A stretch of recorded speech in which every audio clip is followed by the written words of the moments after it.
کیونکہ پہلی بات تو یہ ہے کہ پہلا سوال یہ ہے کہ دن برے کیوں ہوئے، حالان سخت ترین حالات چل رہے ہیں.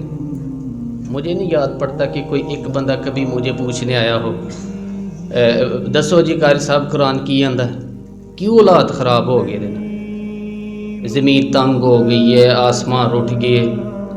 پاکستان گندم پیدا کرنے والا 5واں یا 6واں بڑا ملک ہے، آٹا کوئی نہیں.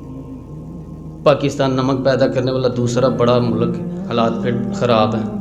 ہر چیز میں کوئی نہ کوئی ہمارا نمبر لازمی ہے.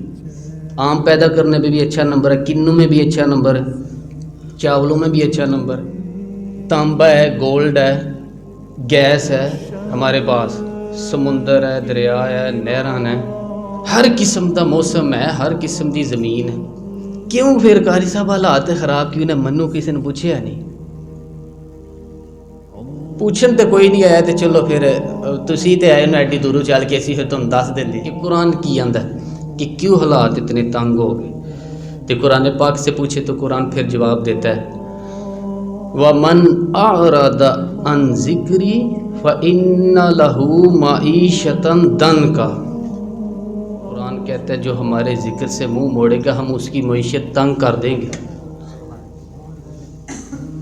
جو ہمارے ذکر سے منہ موڑے گا معیشت ہم اس کی اتھو نہیں تنگ، اتھو تنگ، کیونکہ ہم نے اس کے ذکر سے منہ موڑ لیا ہوا ہے. اپنی موج مستی سے ہم چل رہے ہیں، موڑ سارا دن گزر جاتا ہے یار. اس دا ایک بار اسی نا نہیں لیندے ہاں دلوں، سارا دن گزر جاتا ہے بھائی. ایک باری ایسی درود شریف نہیں پڑھتے ہاں کسی پاسے بہ کے وضو کر کے، سارا دن گزر جاتا ہے قرآن پاک کی آیت تلاوت نہیں اسی کرتے. تو پھر انہوں نے کیا کہا وَمَنْ أَعْرَضَ عَنْ ذِكْرِي فَإِنَّ لَهُ مَعِيشَةً ضَنْكًا. قرآن پاک یار، اور جو ہمارے ذکر سے منہ موڑے گا ہم اس کی معیشت کو انہوں راضی کرو یار. رمضان آنے والا سب ٹھیک ہو جائے گا انشاءاللہ. بیماریاں چوں کڈنی رب دے رسول نے جی، باقی کڈ کوئی نہیں سکتا. جدے پاسے دل ہے زندگیاں برباد کر لو. قرآن پڑھا میں کہڑا میر تقی میر دی غزل پڑھی جڑا رد کرو دے؟ میں کہڑا غالب دا کوئی شعر سنایا تانوں کہ تسی میرا رد کرو دے؟ میں تانوں کہڑا کوئی نصرت دی کوئی قوالی سنائی تسی میرا رد کرو دے؟ میں تو قرآن سنایا. کوئی چھپی لکی نہیں، سیدھی سی. وہ جو ہمارے ذکر سے منہ موڑے گا ہم اس کی معیشت کو، کیونکہ میاں محمد بخش صاحب رحمۃ اللہ تعالی علیہ نے کہا تھا جے او بیلی سب جگ بیلی، جے او بیلی سب جگ بیلی، ان بیلی بھی بیلی.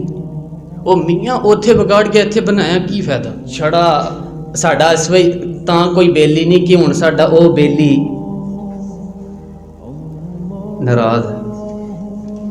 نہیں پڑھتے نہ پڑھو، نہیں اپنے من میں ڈوب کر پا جا سراغِ زندگی. تو اگر میرا نہیں بنتا نہ بن، اپنا تو بننا. اتھے عملہ دے ہونے نہیں نبیڑے، کسے نہیں تیری داد پوچھنی. تو گجر ہے، تو بٹ ہے، تو جٹ ہے، تو رائی ہے، تو مہر ہے، تو وٹو ہے، تو ٹوانا ہے، تو گل ہے. تو انہوں نے کہنا سانو کی دسن دیا جو ایسا اتھی سی، سانو صرف یہ دس ساڑھے سونے دے ہے کہ نہیں ہے. اے گجر شجر رہ گئی اتھی. پھر میں نون لیگ دا، میں پیپل پارٹی دا، میں پی ٹی آئی دا، میں ایم پی اے، سانو کی دسن دیا؟ سانو صرف یہ دس ساڑھے سونے دے ہے کہ نہیں ہے. سانو صرف یہ دس کہ کر کے کیا ہے. نمازاں پڑھیاں سی نے، قرآن پڑھیا سی، وہ ساڈا ذکر کیتا سی، یا درود پڑھنا سا، ماں پیو دی خدمت کیتی سی، یا تینوں پیسے دیتے سن صدقہ خیرات کردا سی، صلہ رحمی کیتی ہے. اوتھے عملہ دے ہونے نہیں نبیڑے، کسے نہیں تیری داد پوچھی.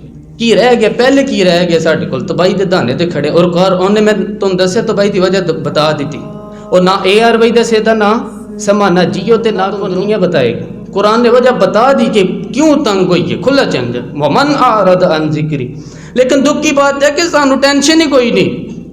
آپ کے پاس یہ ٹینشن ہے محلے دا کوئی کان ٹوٹانا ناراض ہو جائے، تمہیں صرف یہ ٹینشن ہے کہ اور جی ایم صاحب ناراض نہ ہو جائے، کوئی فلانا کونسلر صاحب ناراض نہ ہو جائیں، وہ ناراض نہ ہو جائے، وہ ناراض. اللہ کا رسول ناراض ہوتا ہے تو معاذ اللہ. دکھ تو یہ ہے کہ ہمیں ٹینشن ہی، دکھ ہی کوئی نہیں کہ اللہ اور اللہ کا رسول ناراض. حالانکہ یہ یاد رکھنا سارا زمانہ ناراض ہو جائے تمہارا کچھ نہیں بگاڑ سکتے جب تک اللہ اور اللہ کا رسول تم سے راضی. اور یہ یاد رکھنا سارا زمانہ تمہارے ساتھ چل پڑے، اگر اللہ اور اللہ کا رسول تم سے راضی نہیں تمہارا کوئی بھلا نہیں کر سکتا.